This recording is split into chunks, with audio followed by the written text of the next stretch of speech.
ማርቲን ኦዴጋርድ ምንድነው የገጠመው? የአርሰናሉ አምበል ባለፈው በቻምፒየንስ ሊግ ግማሽ ፍጻሜው ጨዋታ ከፓሪስ ሳን ዠርማን ያሳየው በጣም ደካማ የሚባል ብቃት ነው። ይሄ ተጫዋች በዚህ የውድድር ዓመት ሙሉውን ማለት ይቻላል ጥሩ የሚባል ጠንካራ የሚባል አቋሙ ላይ አልተመለከትነውም። ቁጥሮችም የሚሉት ይህንን ነው። ኖርዌያዊ ተጫዋች በጣም መጥፎ ጊዜን እያሳለፈ እንደሆነ አይሸሽጉም። በብዛት እንደሚባለው አምበሎች የቡድን ልብ ምቶች ናቸው ይባላል። ለአርሰናል ደግሞ ይሄ ይሰራል። ማርቲን ኦዴጋርድ የአርሰናል የልብ ምት ነው ብሎ በድፍረት መናገር ይቻላል። እርሱ መጥፎ በሆነባቸው ጨዋታዎች ቡድኑ ሲዳከም፣ እርሱ ጥሩ በተጫወተባቸው መርሃ ግብሮች ደግሞ አርሰናል ሲጠነክር ስላየን ባለፈው በፓሪስ ሳን ዠርማን መርሃ ግብር ያየነው ተመሳሳዩን ነው። የአርሰናል የፈጠራ ዲፓርትመንትን የሚመራው እርሱ ነው ኦዴጋርድ። ግን ከፓሪስ ሳን ዠርማን በነበረው ጨዋታ ወደፊት የተሻገሩ ኳሶችን ወይንም ፎርዋርድ ፓስ የሚባሉትን ያቀበለው 4 ብቻ ነው። የፈጠራ ዲፓርትመንቱ መሪ ወደፊት የተሻገረ ኳስ 4 ብቻ ነው ያቀበለው። ለንጽጽር በዚያ ጨዋታ ላይ ሚካኤል ሜሪኖ እና ዴክላን ራይስ በጋራ 20 የሚሆኑ ኳሶችን ወደፊት ተሻግረው የሚሄዱ ኳሶችን አቀብለዋል። በአማካይ 10 እንደማለት ነው። የኦዴጋርድ ግን 4 ብቻ ነው የተመዘገበው። በዚያ ጨዋታ ላይ የነበሩ ቁጥሮቹ በጣም የሚያስደነግጡ ናቸው። በፓሪስ ሳን ዠርማን ድሪብል የማድረግ ኳስ አንከባሎ የመሄድ ስኬታማ ቁጥሩ 20% ብቻ ነው። 25% የተሳኩ ሽሚያዎች ወይንም ክሮሶችን አድርጓል።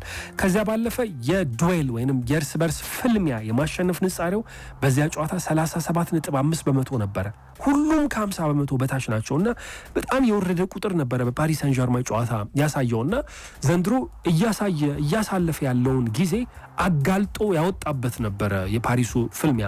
በዚያ በፓሪስ ጨዋታ የኦዴጋርድ መጥፎ ብቃት ተጋልጦ ወጣ እንጂ አመቱን ሙሉ ግን የአርሰናል ደጋፊዎች መቼም ይህንን አትክዱም መጥፎ ጊዜ እያሳለፈ እንደሚገኝ። ተጫዋቹ ከሚያዝያ 2024 እስከ የካቲት 2025 ለ300 ቀናቶች ያክል ከክፍት ጨዋታ ወይንም ከኦፕን ፕሌይ ጎል ማስቆጠር አቅቶት ቆይቷል።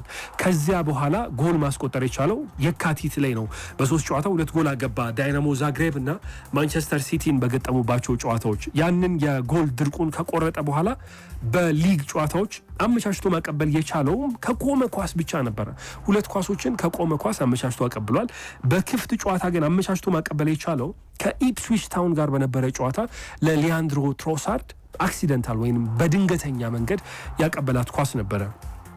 ኦዴጋርድ ማለት 2022-2023 የውድድር ዓመትን 15 የፕሪሚየር ሊግ ጎሎችን ማስቆጠር የቻለ ተጫዋች ነው።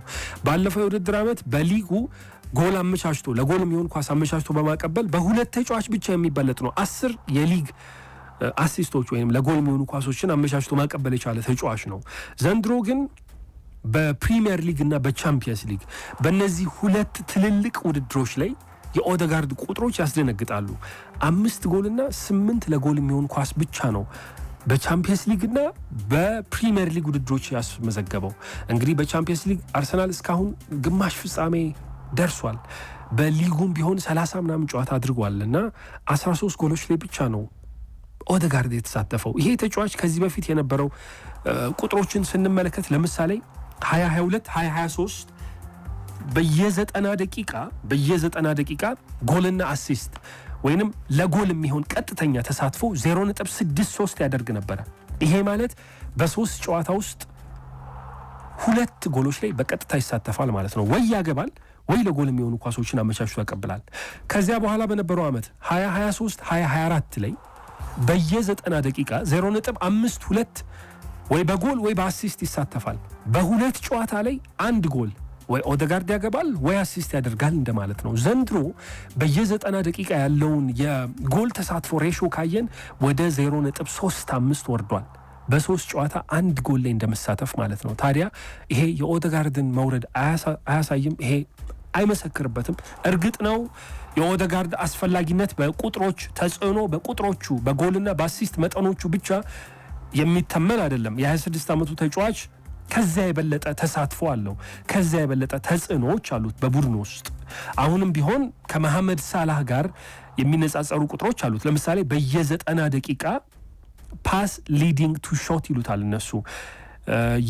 ወደ ጎልነት የተሞከረ ሙከራ እንዲሆን የሚያስችል የኳስ ቅብብልን በማድረግ ከሞሳላ ጋር በ3.4 በየ90 ደቂቃው ይሄንን በማድረግ ተስተካክሎ ተቀምጧል አንደኛ ደረጃ ላይ።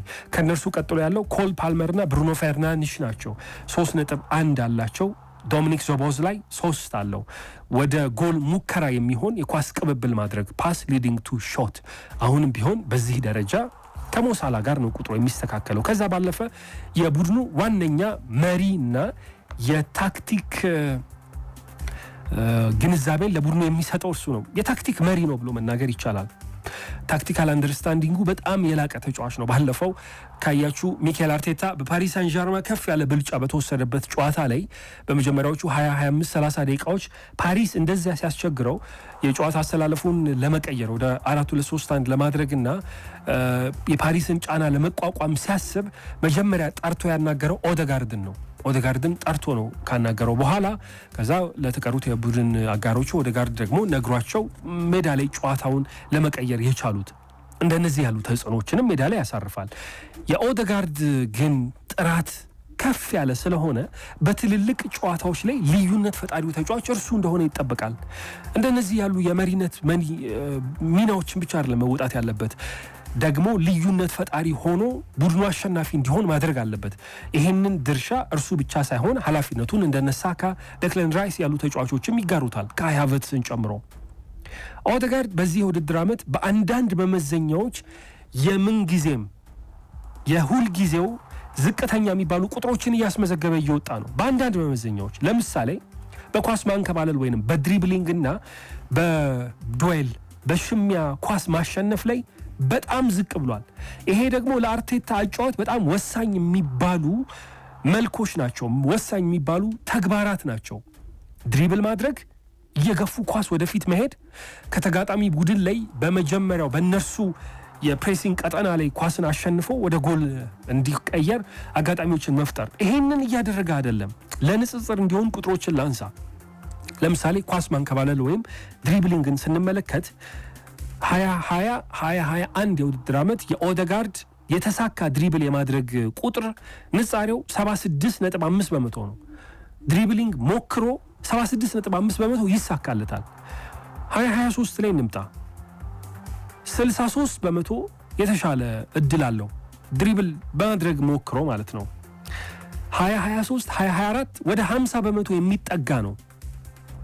ዘንድሮ 40% ነው እያስመዘገበ ያለው። ድሪብል ማድረግ እየተሳነው ጭምር ነው። የድሪብል ስኬቶቹ በጣም እየወረዱ ነው። በፓሪስ ሳን ዠርማው ጨዋታ 37 ነው ያልኳችሁ፣ አሁን በአቨሬጅ 40 አካባቢ ነው እየተመዘገበ ያለው። ከዛ ባለፈ ደግሞ ዱዌል ይሄ የጋራ ሽሚያዎችን የማሸነፍ ንጻሬውን በጣም እየወረደ ነው። 2020-2021 ላይ 46% ነበረ። ዘንድሮ ከ40% በታች ሆኗል። 39%፣ 38% አካባቢ ነው። ከ40% በታች ነው። እነዚህ ሁለት ቁጥሮች ደግሞ መውረዳቸው ለኦደጋርድ የመጨረሻ አውትፑት የሆነውን የመጨረሻ ውጤት የሆነውን የጎልና የአሲስት መጠኖች ላይም ቁጥሩ እንዲደክም ምክንያት ሆነውታል። ምክንያቱም ተጫዋቹ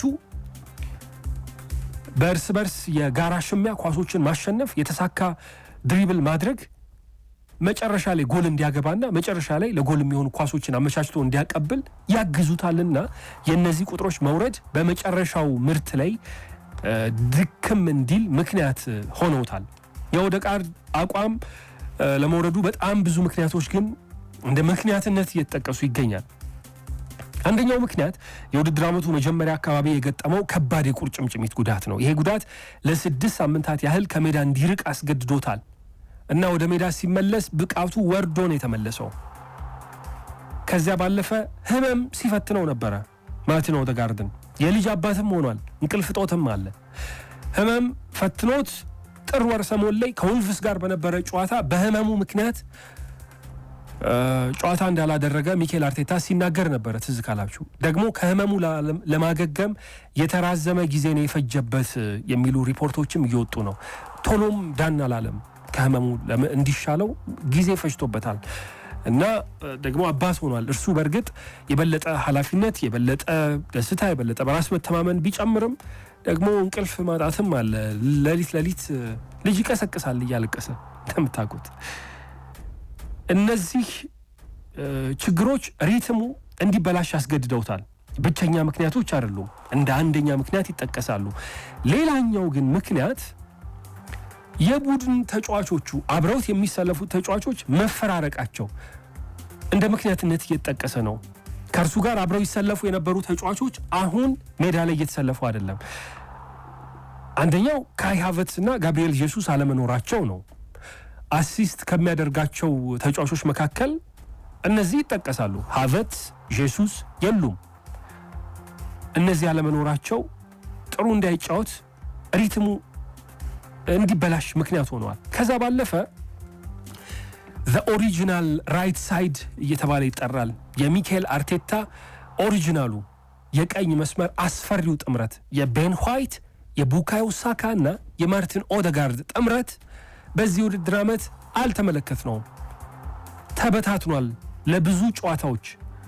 እንደውም ባለፈው ከኢፕስዊች ታውን ጋር በነበረው ጨዋታ ከ161 ቀናቶች በኋላ ነበረ። ከ161 ቀናት በኋላ ቤን ዋይት፣ ቡካዮ ሳካ እና ማርቲን ኦዴጋርድ የተጣመሩት በጣም አስፈሪ የሚባለው የቀኝ መስመር ጥምረትም ማርቲን ኦዴጋርድ ሊያገኘው አልቻለም። ሳካም በጉዳት ለ4 ወር ገደማ ርቋል። ቤን ዋይትም በጉዳት ለረዥም ጊዜ ከሜዳ ጠፍቷል እና አብረውት የሚጫወቱት ብዙ ምቾት የሚሰማው በአይን ጥቅሻ የሚግባባቸው በደንብ የተላመዳቸው ተጫዋቾች አብረውት እየተሰለፉ አይደለምና እነዚህም ደግሞ ደከም እንዲል አስገድዶታል በብቃቱ ረገድ። ታስታውሳላችሁ ከኢፕስዊች ጋር 4-0 በሆነ ውጤት አርሰናል ባሸነፈበት ጨዋታ ማርቲን ኦዴጋርድ በተቃራኒ ቡድን የሜዳ ክልል በጣም ብዙ የኳስ ቅብብሎችን በማድረግ ከአርሰናል ቤት በጣም ከፍተኛ ቁጥሮች ካላቸው ተጫዋቾች ጋር በቁጥር ተስተካክሏል። ኦዚል ይበልጠዋል፣ ጆርጂኒዮ፣ ሴስክ ፋብሪጋስ እና ኦዴጋርድ እነዚህ ቅንፍ ውስጥ መግባት ችሏል እና የቤን ዋይት እና የቡካዮ ሳካ በዛ መስመር ላይ መምጣት እንዴት አግዞት እንደነበረ የውድድር ዓመቱ በጣም ምርጡ የመጀመሪያ አጋማሽ ነበረ ሲል የነበረው አይደል ሚካኤል አርቴታ ያንን ጨዋታ ሲገልጸው እና እነዚህ ተጫዋቾች ሲኖሩለት እንዴት ጥሩ መጫወት እንደሚችል አሳይቷል። እርግጥ ብቸኛው ምክንያት ግን አይደለም። እነዚህ ምክንያቶች ለተጫዋቹ የብቃት መውረድ እንደ ምክንያትነት ይጠቀሳሉ። አሁንም ግን ቢሆን በወረደ ብቃቱም ግን ቢሆን ለአርሰናል በጣም አስፈላጊው ተጫዋች እንደሆነ በተለያዩ አጋጣሚዎች አስመስክሯል። አሁንም መሀል ሜዳው ላይ እና ከፊት መስመር ላይ አርሰናል ለሚፈልገው ሃይ ፕሬሲንግ በጣም ተጠግቶ ለሚጀመረው ጫና መፍጠር ፕሬስ የማድረግ አስጀማሪው ዋነኛው ማርቲን ኦዴጋርድ ነው። አሁንም የፈጠራ ዲፓርትመንቱን በብዙ መንገድ የሚያግዘውና የሚመራው እርሱ ነው። እሱ በሌለባቸው ጨዋታዎች አርሰናል በፈጠራ እንዴት ሲዳከም እንደነበረ ስላስተዋልን ማለት ነው። ከፓሪስ ሳን ዠርማን ጨዋታ በኋላ ኦዴጋርድ በሰጠው አስተያየት we are going to go there with full tank አለ with full gas ሙሉ ጋዛችንን ሞልተን ነው ጢም አድርገን ነዳጃችንን ሞልተን የምንሄደው አለ። የአርሰናል ደጋፊዎች ከሌሎቹ ተጫዋቾች በበለጠ የኦዴጋርድ ጋዝ ሙሉ እንዲሆንላት ይፈልጋሉ። ነዳጁን ጢም አድርጎ እንዲሞላ በዚያ ጨዋታ እንዳይደክም እና ጥሩ ብቃቱን እንዲያስመለክት ይፈልጋሉ። ምክንያቱም ለነርሱ እጅግ ወሳኝ የሚባለው የውድድር ዓመቱ ጨዋታ የፊታችን ረቡዕ የሚደረገው የቻምፒየንስ ሊግ የግማሽ ፍጻሜ የመልስ ጨዋታ ስለሆነ